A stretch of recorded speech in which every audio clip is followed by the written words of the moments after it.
দুই আলসে এক জায়গায় শুয়ে আছে বড়ই গাছের নিচে, 2-3 দিন না খাওয়া। এক পুলিশ সেখান থেকে যাচ্ছে, এক আলসে বলছে, বাবাজি পুলিশ, ভাই একটু নামো তোমার সাইকেল থেকে। তো পুলিশ নামছে, কি ব্যাপার? বলছে ব্যাপার কিছু না, 3 দিন এখানে শুয়ে আছি না খাওয়া।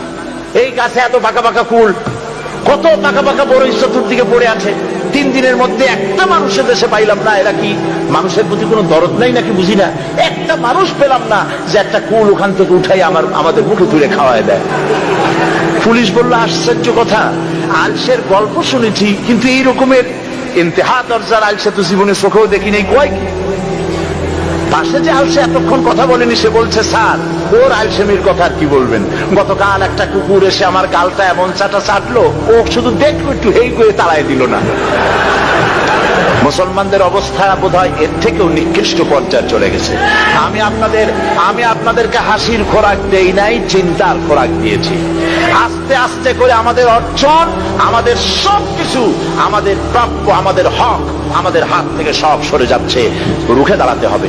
আর সময় এসেছে রুখে দাঁড়ানো, আর কোনো কথা নাই। রুখে দাঁড়ান প্রত্যেকটি মুসলমান নরনারী, যাহাদের তামান্না নিয়ে বুকের রক্ত ঠেলে দিয়ে ইসলামকে বাঁচাবার, যাহাদের কাফেলায় শরীক হয়ে যেতে হবে সবাইকে।